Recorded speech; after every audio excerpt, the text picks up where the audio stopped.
everyone, and welcome back to People Jew Want to Know podcast. Today's episode features one of my favorite types of guests, a Jewish comedian, Eli Lebowicz.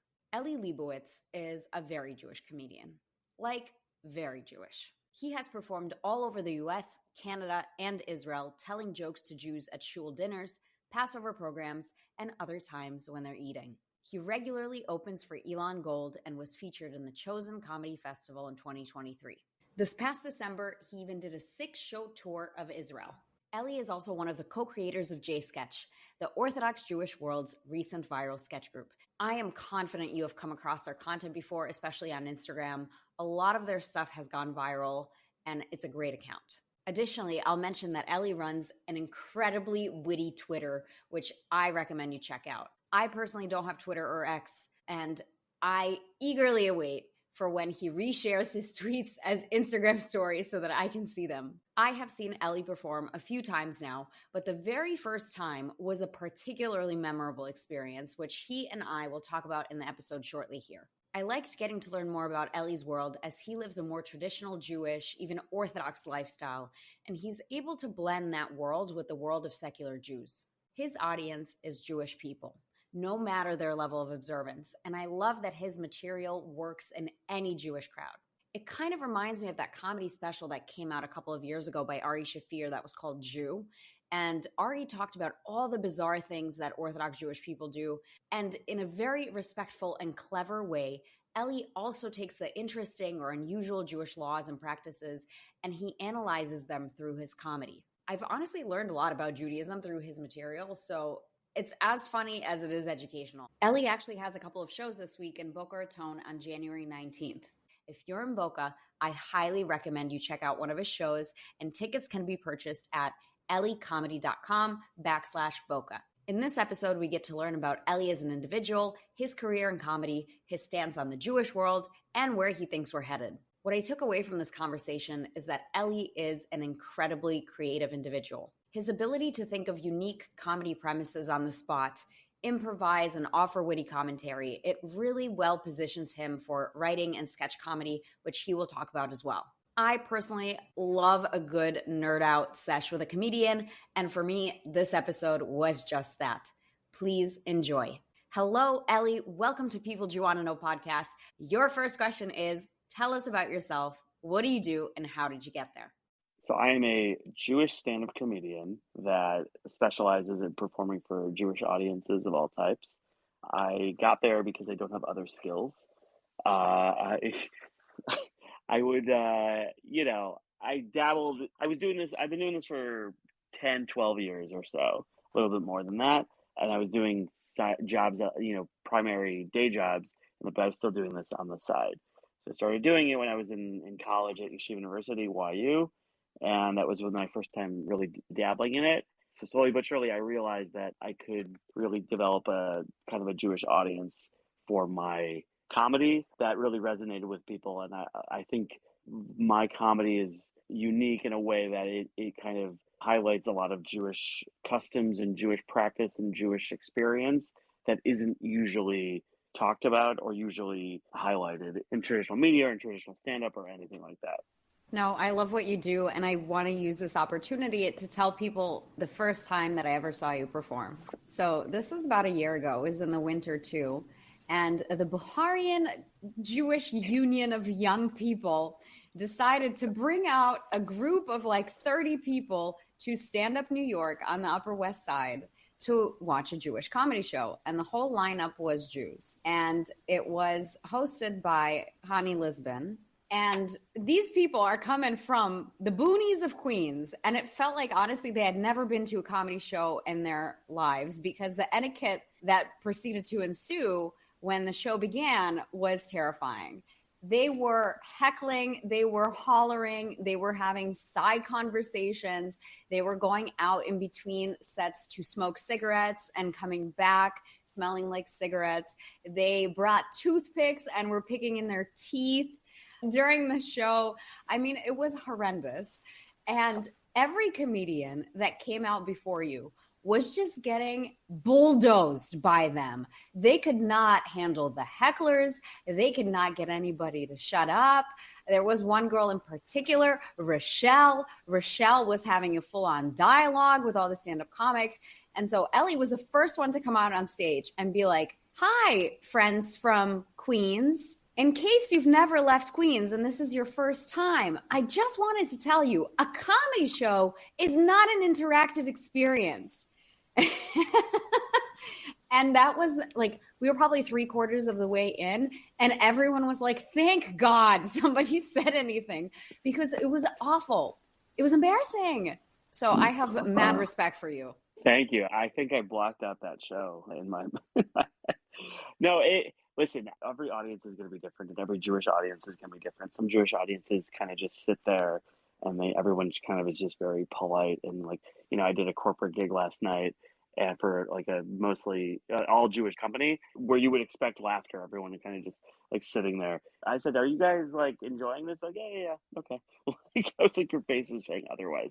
But yeah, so Bukharian crowds tend to be very tough. I did a Bukharian birthday party earlier this year, and there was like a whole, again, it was a 50th birthday. It was like really, like you said, the decorum was just kind of crazy and very tough if I didn't have many years of experience under my belt, it would be very tough to navigate. So I kind of just like picked on one table, and I was like, oh, do you guys all work and own the same barbershop? Because that's like Bukharians in Queens are very much like, I feel like Bukharians are the Italians of Jews. They're just like, they're obsessed with Queens, barbershop. They have a cousin who's like upstate somewhere. Their store is like a barbershop / jewelry store / watch store / shoe repair place. So yeah, I'm glad that you remember me handling that crowd very well, because I'm not the most, my style of comedy is very self-deprecating. So that's good that I was able to handle that crowd that night. No, it was awesome. And the person who organized the event, they like lead the Bukharian, I don't know, like UJA chapter. I came up to him and I was like, never again is now. Like, this can never happen again at a comedy show. It's unacceptable. Again, some people, it just has never been. I think a lot of people these days are familiar with comedy and going to shows, but also if you're watching on your phone these days, you forget that like there's someone else that you have to be quiet during a performance. But some crowds, you'll perform for like sometimes Hasidic crowds, and they don't have a reference of stand-up comedy, so they're just like, yeah, okay, what's this? And I'm not just picking on them. I'm just saying if you don't go to stand-up comedy shows, and you've ever been to something, which many people haven't, you don't understand that, like, I don't know, Jewish wedding chuppahs, like, standing at the ceremony, and like, I just forget how loud it is. Sometimes everyone's just talking during, like, there's a violinist or like a singer pouring their heart out, singing Mia Dear for walking the couple down the aisle. And people are just like, so who do you think is going to win the Super Bowl this year? And it's a whole different animal. Why do people talk during weddings? Boredom. But isn't that rude? Okay, and people are. Has that ever stopped anyone? Yeah, I'm just like, isn't that rude? I was like, okay. I mean, listen, I think I've said that at weddings, they have that announcement. The MC makes the announcement. Sometimes they'll say, everyone, please silence your cell phones. The bride and groom would like to thank everyone for joining in this, in the simcha. I said they should have one more announcement. The Wi-Fi password is hopefully short chuppah. That's CHUPPAH, and that would get everyone. These are long ceremonies, and also, let's be honest, like, weddings are pretty formulaic at a certain point. Jewish weddings, especially, it's the same exact thing happening, just fill in the names and different people. So it's like shul, but with less davening. It's tough to navigate. The Jewish contingent is definitely a fascinating breed. And going back to just the Jewish comedy scene in general, I think even during the pandemic and after now, for sure, with October 7th, the scene is evolving, and comedians who are Jewish and comedians whose material is about Jewish life and Jewish things is becoming more mainstream, more normalized. The influencers that we find in the Jewish world are often comedians. How do you think the comedy landscape is evolving for Jewish comics? I think people want to hear more about Jewish identity, and they're going to resonate more with it, where pre-October 7th, there was like people who were like, yeah, I'm Jewish, but like, whatever, I don't really practice, or I'm culturally Jewish, and like, that's it.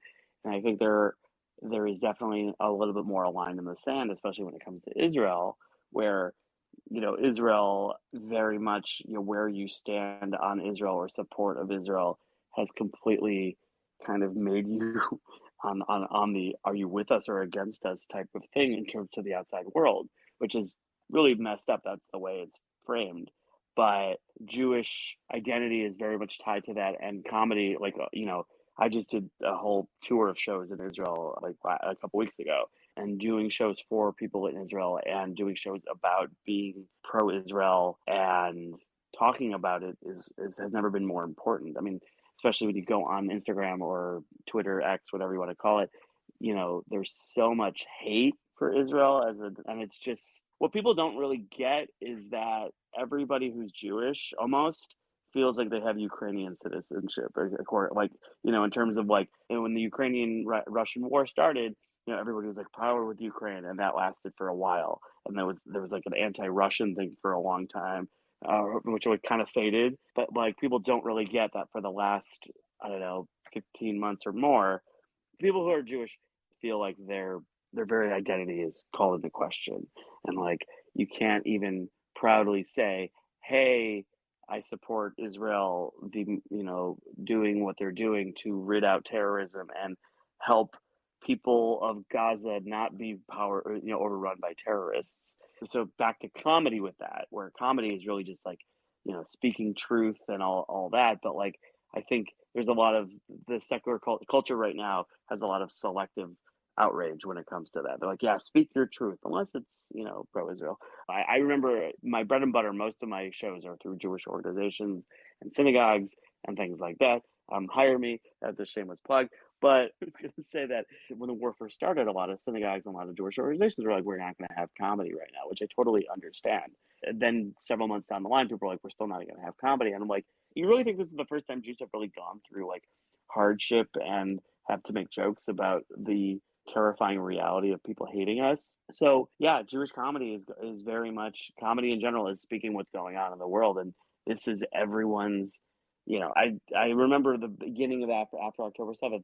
This is when people would say, "How are you?" It was such a loaded question, and it says that you said at the beginning, but I really think that I think every Jewish person with a heart or who was dialed into Israel a little bit was like walking around with Charlie Brown like head down for at least a month or more. It's upsetting, and I'm kind of going off here, but it's very upsetting because the world has forgotten, and the world is framed in a certain way, and they're buying into this narrative that like there's a genocide, which the Palestinian population is growing in Gaza, but that's another story.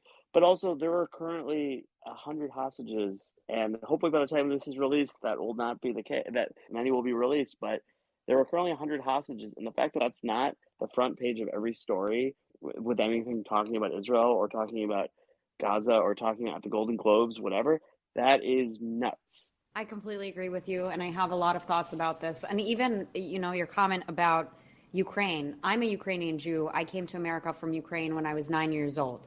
And in particular, I'm from a city called Donetsk, which is in eastern Ukraine. And that's the city that was occupied 8 years prior to the war starting in 2022. Most people in Donetsk, honestly, are ethnically Russian people. I am not ethnically Russian, but I grew up speaking only Russian in the home, at school. Ukrainian is not my native language. And at the same time, I feel very much Ukrainian and I support Ukraine wholeheartedly. And you and I were recording this episode just a day after the Lex Friedman 3-hour interview with Zelensky, the president of Ukraine, came out. It came out yesterday. And I watched it last night. I watched it on 2x speed because I was like, I can't do 3 hours, but I can do an hour and a half. And I also watched. And he already speaks so fast. So sorry, he speaks so fast. So like you're getting that. It's like Ben Shapiro 4x speed. Like that. Yes. That's like crazy. I like at some point I was like, maybe I got to read the subtitles because it's just like flying. So I also watched it in the original way it was recorded, and the way that they recorded originally was Zelensky speaking in a combination of Ukrainian, Russian, and English. And Lex Friedman speaking in a combination of Russian and English. And I know that Lex says that he's fluent, but he is not. And he really, like, he spoke in English most of the time because the more advanced vocabulary about the political landscape, he probably didn't know in Russian. And I wouldn't either, quite honestly. It just was really hard to watch because it felt like for those 3 hours, Zelensky was speaking and nobody was hearing him. And it was just a really painful watch because he would be like, I understand that you want peace. I understand that you want me to sit down with Trump and Putin and just agree on something. But is anyone going to take accountability about what happened? Like, if I sit down with Putin for peace right now, what guarantees am I getting from the world that Putin is not going to break a ceasefire? Also, what remedies are we going to receive for the years of hell and hundreds and thousands of casualties and 8 million displaced people that I now have in my country? Like, is anyone going to rectify what occurred, or am I expected to just like fold over, and be a doormat? And Lex was like, well, I think Putin loves his country and he wants peace. And Zelensky's like, what? Like, what are you on? And just watching that unfold was crazy. And then Lex goes, well, you were supposed to have elections and they kept getting pushed off and getting pushed off and getting pushed off. Like, don't you think it might make sense to do elections? Because, like, this has been going on for a while. Your presidency has expired. And Zelensky was like, okay, how do you recommend I run elections right now? 8 million people have fled Ukraine to another country. Should they vote on their phones? Should we ask them to fly into a war zone to vote? Also, how would you like the citizens of Ukraine who are currently under Russian occupation because we lost the territory during the war to vote? Are they able to vote in Ukrainian elections, or are they considered Russian people because Russia takes control of this land at this time that we're meeting? Like, the fact that Friedman asked these questions to the president in the first place, it just felt a little condescending and it broke my heart. Seeing how the world does not feel the clear parallel between Ukraine and Israel is difficult to me. Yeah, and I would say even not knowing much of the nuances of that war, it was very clear, Russia invading, Ukraine, and again, Hamas invading Israel October 7th and things like that. And it's nuts how, like you said, that also the condescending, the gaslighting nature of anybody saying like, oh yeah, I'm like supportive, I'm like pro-Israel, and it's like, oh, so you're like a genocide, occupier or whatever. All the buzzwords that they say just to like rile people up and like avoid actually having a conversation and say, hey, let's have a real conversation about what's going on. I don't know, like, is Israel perfect? Not even close. And anyone who has a brain will not deny that. How is it that there's 16 and more genders, but there's only 2 options when it comes to Israel and Palestinian, arguments? I just don't. Ellie, that's How so is that funny? like? But I'm serious. I don't. It's unbelievable that you have 2 options. You're pro-Israel or anti-Israel, and like, as opposed to having such a nuanced take, and like, that's not going to be published online. That can't be on Twitter. That can't be like, you can 280 characters. You can't really develop a whole argument like that. But like, I don't know. It's pretty clear that anyone who says stuff about stuff going on in Gaza and doesn't mention hostages, or doesn't mention that like currently there's like talks about like, oh yeah, hopefully there's some progress with hostages, a hostage deal, but what people aren't noticing is that Hamas literally isn't confirming whether that the hostages they're releasing are alive or dead. It's nuts. The Jews are living in a twilight zone right now. Has everyone gone crazy? And the amount of cowardice, and people have to hide their support of Israel. I saw something online. I don't know if this is accurate, but they said that to go to the Nova visit or something, Nova exhibit, a bunch of people said they would go, but as long as it wouldn't be publicized that they went. They would have to secretly go to basically, modern day pogrom of that happened, and not be able to tell people that they went. And I think anybody who's in their 80s is probably like, yep, this is what happens every 75 years. I posted a tweet saying, the world says, no, I promise this is a really valid reason to hate Jews. And that's the world every 75 years. Yeah, this time it's legit, I promise. Yeah. Listen, you talk about that this is like digressing from comedy, but I actually think comedians hold a really important role in society to be able to take the political climate and with wit, with compassion, with subtlety, and a lot of intelligence come up with a humorous, lighthearted way to talk about things that are really uncomfortable. So I think comedians in a time of crisis serve an important purpose in bestowing wisdom and a moral of the story onto an audience, which is important at a time when we need to reflect. And if anything I've learned over this whole global political crisis, that's not just Israel, like Ukraine, whatever you want, Syria, we can take anything. The importance of precedent and justice is paramount. We cannot move forward as a society without setting the right precedents in place and ensuring that justice is served. And it's a tough conversation because when I talk to rabbis, they say, we don't really support hostage deals, and we've never had, because it sets the precedent that a Jew is worth X Palestinians or a Jew is worth a certain outcome. And it creates the incentive that hostages can be held in return for a certain outcome. And it's a very tough thing to come to terms with, but the Torah is so dead set on precedent. Right. I mean, well, first of all, look what like Secretary of State Blinken said, literally, that if it wasn't for international pressure on Israel, a hostage deal would have happened.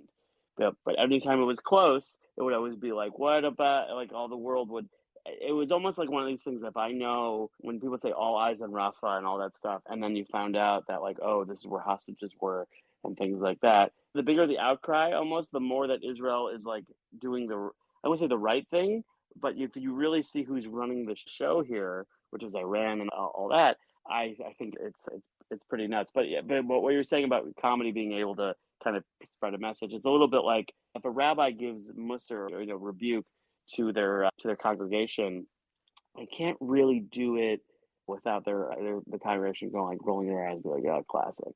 But if a comedian can do it, it really will. I can let your guard down and get you to say something. Like some comedians, Bill Burr is a good example. He'll say something and have like his premise will be very like opposite of what you think it's going to be, and then he'll walk it back. So you're like, wait a minute, and then like he'll kind of break through your defenses, and then you can relay a message. So if you can find a way, and I try to do this with like some Israel stuff, where if I can find a way to get the point across to the average, Zionistic American or just Jew in general, where I'm just relaying my point that it's nuts that, like, I said, do you think that people in the Middle Ages said, I'm not anti-Semitic, I'm anti-moneylender? I don't think, it doesn't really work like that. And you know what this reminds me of? Your JSketch comedy account, comedy group. You started JSketch with a couple of Jewish comics that you're pretty close with. For example, Ami Kozak, who we've had on the podcast. I'm such a fan. Ami knows this. I'm his number one fan. Anyway, how did JSketch come about, and what have been some highlights? Yeah, so it's myself, Ami Kozak, and Mikey Greenblatt. It started out, I was independently friends with Ami and independently friends with Mikey. I met Ami, I think, doing a couple shows. I did a show in like Vacation Village in the Catskills. And then I was talking to him, and I said something about, like, I said, I love this idea of like having like a sketch idea for something, but I just don't know like the means of making it. So I had this idea, like, what if like Esther in the Purim story was, it says that in the Megillah reading for Purim that it says that Mordecai tells her that she has to hide that fact that she's Jewish. So my natural thing was, what if Esther was hiding the fact that she's Jewish, but she's the most over the top Jewish person? Like she's like a Long Island, or like picture Fran Drescher type of thing. So then I kind of relayed this idea to Ami, and we were talking to Mikey, and we were, I was telling them both about it separately, and I said, okay, let's do this. And we filmed it, and Ami's like, incredible at it. So he was able to like really just make it work. And that was really like the first sketch that we had. And then we had different ideas of like somebody who keeps kosher. There's always the awkwardness of when you go to a business lunch at a non-kosher restaurant and you have to like awkwardly like just get a Coke or like a salad, or like, you have your tin foil and your like, Mr. Broadway meal that you have to bring in with your like double wrapped and plastic utensils. So we did a sketch of like a Jewish guy going to a non-kosher restaurant for business lunch, and they're like, "Can we get you anything?" And he's like, "No, I'm okay." And then instead of like being embarrassed, like a lot of us might be, he actually just like owns it, and he brings a whole bag of like tam tams, like herring, croutons. He checks the salad for bugs with like a light. He has a crock pot. It's just, and that's one of those are again some of our first early sketches. So it became this thing where and Ami really does a ton of the editing on it, and I give him a lot of credit, and Mikey does some of the editing as well. But they became this really big thing where we're just like, what we bring to the table with this is this, I think, mostly Orthodox perspective. But you don't have to be Orthodox to appreciate it. I think you just have to be, Jewish traditionally, or just have some kind of Jewish ground education, Jewish education to really appreciate it. But like we really are addressing these topics that are potentially overlooked that nobody's really talking about. Like, how awkward is it to be the Jewish guy at the holiday Christmas party? So what we found, and this kind of goes to similar to the topic that we were talking about, that like Jewish identity often is I found in the past, in a lot of media in Hollywood, it's very superficial. It's very much like my grandmother's kosher and that's it. And like not really emphasized to be a through line of a story. And I found that very upsetting, because the only reference I found that was so good at explaining Jewish identity, I think, was in The Simpsons. One of the first seasons was Krusty the Clown. His father you find out that he's Jewish, and his father is Jackie Mason. What I found most impressive about the show is that they really don't sugarcoat the Judaism in like, and I know sugarcoat is the right word, but like they don't do the superficial Judaism. They like have Krusty at the table make the correct Hamotzi bracha. Bart and Lisa are quoting real actual Torah sources, and it's not like somebody. I just find the laziness in more recent media where they're like, "Hey, you could just ask an Orthodox person here, or somebody," and it's not Orthodox, but ask somebody here, is this a real thing, or are you just like being lazy about it, which you wouldn't do with any other. If you were writing about Muslims, you were writing about some other religion, you wouldn't just completely BS and do the Spark Notes version of it, hoping you get it right, because thankfully there's only 15 million Jews, that not that many people are going to fact check you. But so I found that what we're able to do is really give a genuine Jewish humor, provide a genuine humor in regards to Jewish topics. Do you think there are any Jewish topics that are off limits for comedy? I think it's a little bit like Anthony Jeselnik, who is a comedian who is very edgy. He'll say sometimes it's like, it's got to be worth he says something about getting away with it, where it's like, if you get away with it, that means that like more people are happy about it or laughing about it than are upset by it. But if like people are really upset by something, then you clearly didn't get away with it. Nikki Glaser doing the Golden Globes, she did a great job. Clearly got away with jokes. Ricky Gervais in the past doing the Golden Globes clearly got away with it, because the humor and the jokes are so funny that you can kind of justify the humor. Also, I think what we at least have go with is goodwill, that people know we're coming from a point of relatability. We're coming from a point of positivity about Judaism. I think there's a lot of negative Jewish comedy that's like, oh, isn't it the worst? And they bash Judaism, and it's like borderline anti-Semitic. But because they're Jewish, they get it's almost like people that are anti-Israel are allowed to play the as a Jew card. And then beyond that is as a Jew who had grandparents in the Holocaust, which I find funny. That the people that say that, they say, oh, Judaism is not tied to Israel at all. Then why do you start your sentence with as a Jew when you're about to lambast Israel? Isn't that ironic? But in terms of topics, I think it depends on what you're able to do. Like when the war started in October 7th, when the war started, we didn't want to make jokes about the war itself. That's like a little too real, too raw. We were not ready for that. So we did a whole sketch about sending supplies to Israel. Americans trying to think they're helping, sending tons of deodorant and random supplies to Israel, which is addressing, this is the pulse of what's going on right now to the Jewish communities all over. And you're acknowledging that there's a war going on and that we're trying to help, but like we're doing it in a very safe, tongue-in-cheek way. I mean, there are definitely things that you shouldn't, like, I don't think we can make a Holocaust, sketch, though there's ways to like, meaning like I have a joke in my stand-up where I said I went to a really religious school growing up. the boys were in one building, girls were in another building. You never saw each other unless it was like a huge assembly. Whenever there was a huge assembly, it would always be this like there was always like a big deal whenever there was this assembly, because I would be like to my friends, "Oh my God, there are girls here," and my friends would be like, "Dude, it's Yom HaShoah, chill," and like that is like. And then people come up to me and they say, "I love your Yom HaShoah joke." I was like, "That's not what it's called. It's called co-ed assemblies." Because I'm not making a joke about the Holocaust or Yom HaShoah. I'm making a joke about sheltered Orthodox kids. I think as long as you have the right intentions of who the target is, I think you can make jokes. Plenty of jokes about Nazis or terrorists. Don't make jokes about the victims. I like your equation that the degree of offensiveness has to be proportional to the degree of funniness in any given joke. My stance on it is I think there are no topics that are off limits as long as the joke is executed correctly and not in a crass way. And unfortunately now, post October 7th, I think there are quite a few, big influencers and accounts who make different sketch videos, and it's opportunist. I'm not going to call them out specifically, but there was one video that was a comedy sketch of a group of influencers who pretended to be Israelis, and the siren went off for the rockets. So they all ran into the bomb shelter, and one woman was dressed like in a towel, implying she had just gotten out of the shower. Another guy was like in his pajama pants. So it was clear that they were, disheveled. And the point of the sketch was like, Israelis are so used to this. And look at how they're able to handle thousands of rocket attacks, and what's happening is unprecedented and crazy, and this is how Israeli society operates. But something about it just felt a little crass, because none of those people sit in shelters for over a year. You know what I mean? Like, they don't live there and experience rocket attacks, and something about it just rubbed me the wrong way. I think it could have been executed differently in a humorous way, but that manifestation, it just gave me the heebie-jeebs.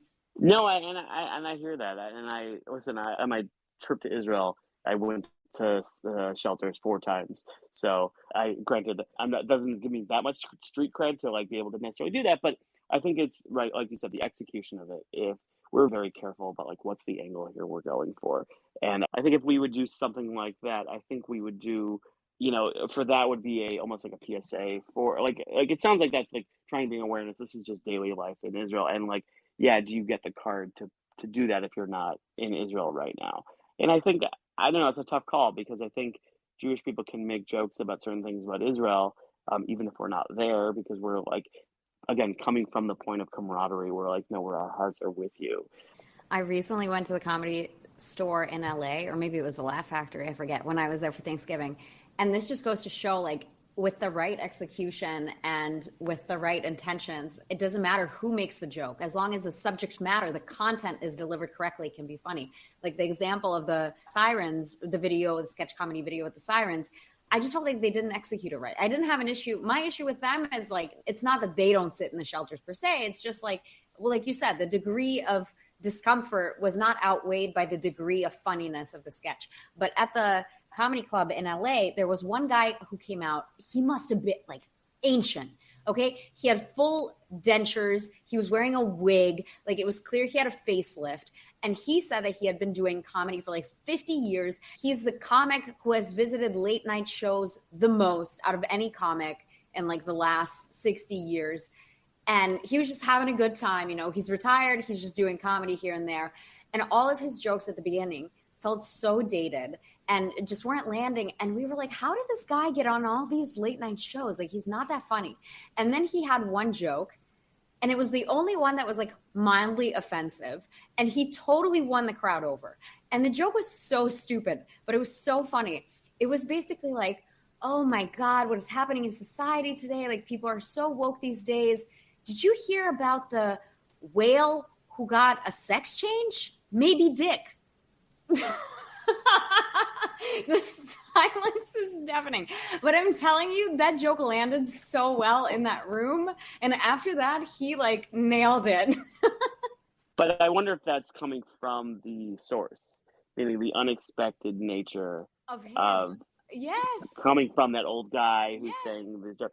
But see, the joke I thought you were going to say, I thought he was going to say something. Did you hear, society got so woke. Did you hear about this thing, like women voting?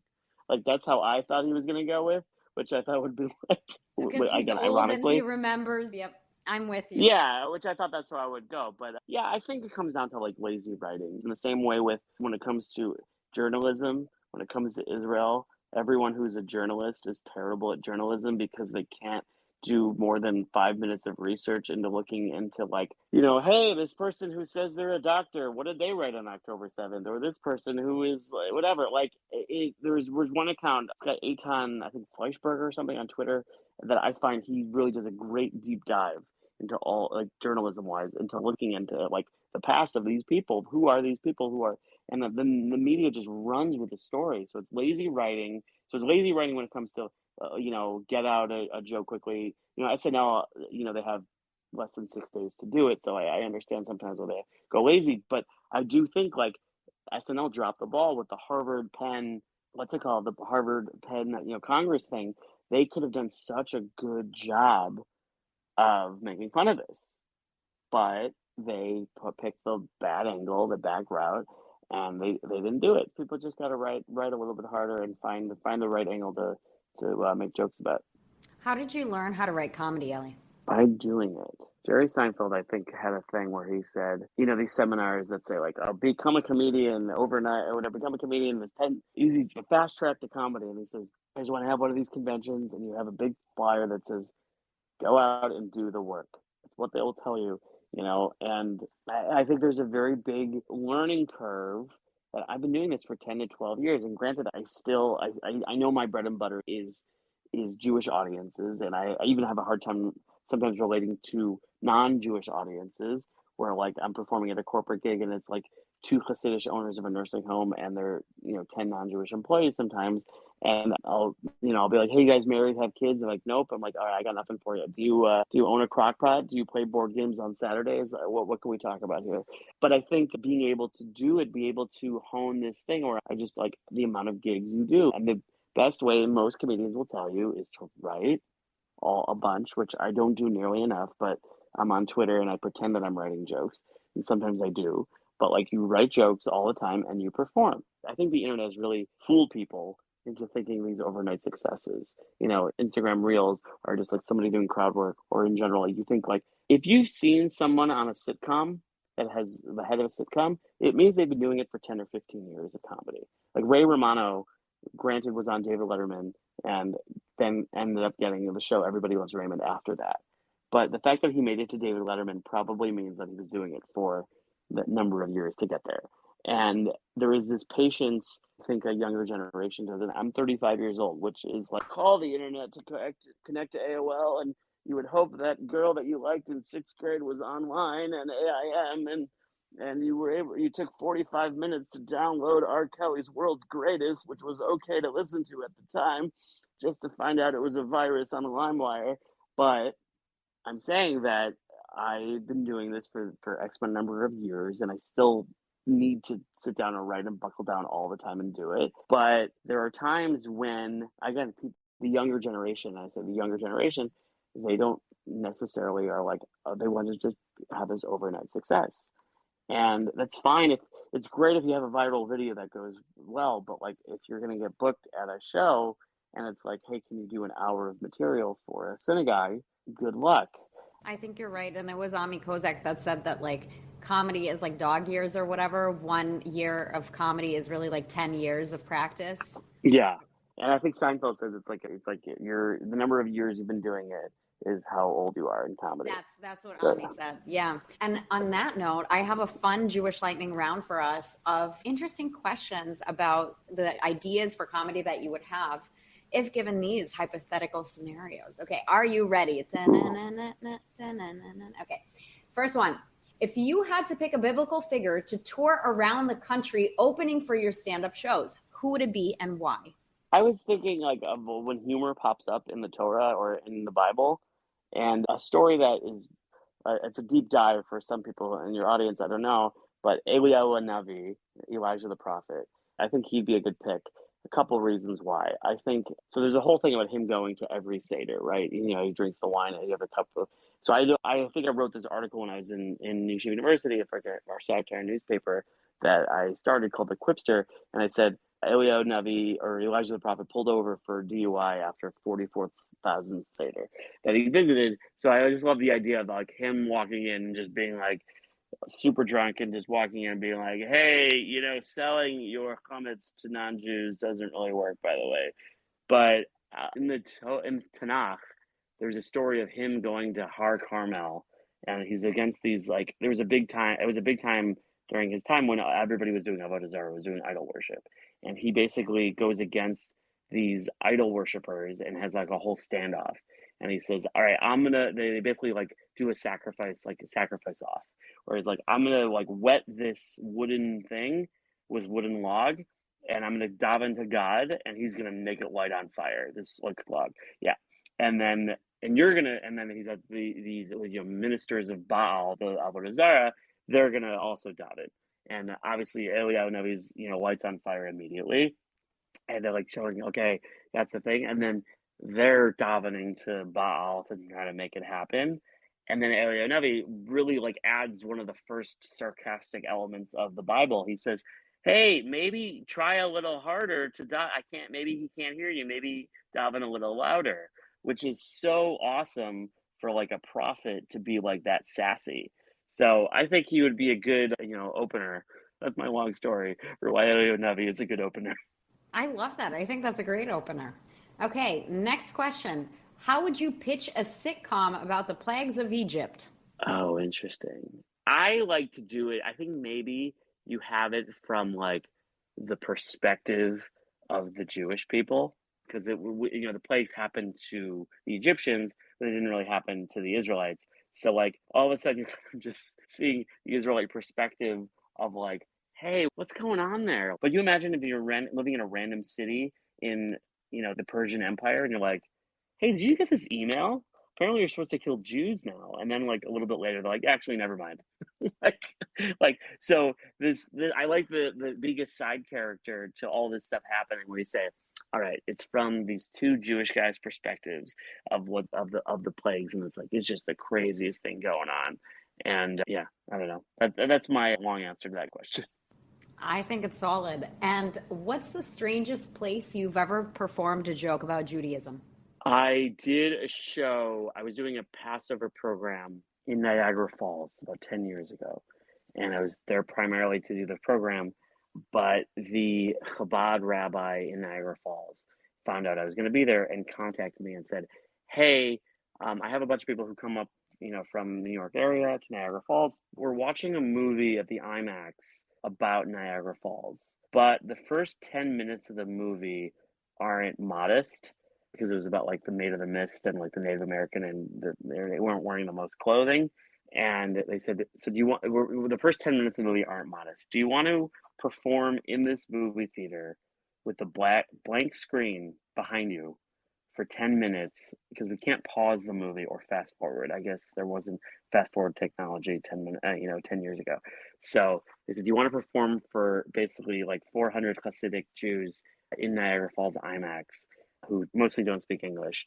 Do you want to do that? And I said, that sounds terrible. I'll do it.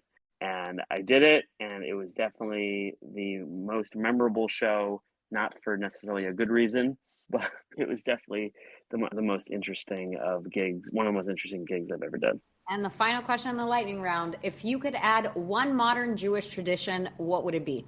Oh, I think... silence during Jewish comedy shows. Nice. Well done. No, good. I actually think, and this is going to sound really sacrilegious, but that I feel like a bris should be on the Sunday after the 8th day, because you have a bris and like at like 7:30 in the morning, you have to like buy bagels for a bunch of people who you don't know who's going to show up. You don't know who's going to be there. It's like everyone's going to work. You don't get to really, talk to them. And like the Sunday after, you can be like, okay, fine, we're going to get a lot of people and we'll be able to like enjoy. Granted, I'm talking about the Sunday outside of Israel. I guess in Israel, I would say the Friday before, because they don't have Sundays. It's a very practical tradition. I like it. Okay. And then an important question before we wrap it up here. What I love about your comedy is there's always an element of learning. It's in your material. You're always teaching people about obscure Jewish traditions, Jewish laws, your take on, various things that confuse you about Judaism or make you chuckle. What is the lesson that you want to impart on this audience today? Ooh, this is the toughest question. I think I would impart the lesson that I think I want to write a book one day called Judaism Not as Advertised. I think Judaism gets a bad rep. I think, again, Jewish people are depicted as either like, Bernie Madoff or like, or like a diamond dealer in New York City. I think there's a lot of like beautiful parts of Judaism that aren't really appreciated or known. And Jewish people were just like you, but just with a better sense of humor. That's what I think I would say is really realize that Jewish people, there are all types of different kinds of Jewish people out there and get to know them. I love that. And how can people connect with you on social media and learn more about your upcoming shows? Okay, thank you. I'm on Instagram at Eli Comedyagram. That's Eli Comedyagram because I'm terrible at social media. My Twitter, X, whatever is at Eli Lebowicz, ELILEBOWICZ. I know it's the worst spelling, and that's why my website is called elicomedy.com, elicomedy.com, because Lebowicz is way too hard to spell. I knew that like when my grandparents got to Ellis Island. They were probably like, "Are you sure you didn't want to spell Lebowitz, that way, WICZ?" And my grandfather's probably like, "Yeah, sure. Worst case scenario, my grandson doesn't get a bunch of emails that he's supposed to." So classic. And thank you so much for doing this. This has been a delight. I have one final question for you. It's one that I ask every single guest of the podcast. Who would you like to nominate for People Jew Want to Know?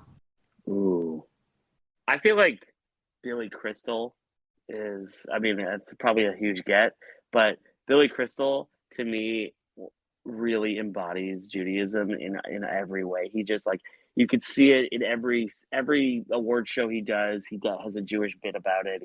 He just like is very effusively Jewish in like a very prideful way. Everything about him says, Judaism to me, just like in his very like nature. Thank you so much for this amazing nomination. And thank you very much for joining me on People Jew Want to Know podcast. It has been a delight. Thanks for having me. I had a great time.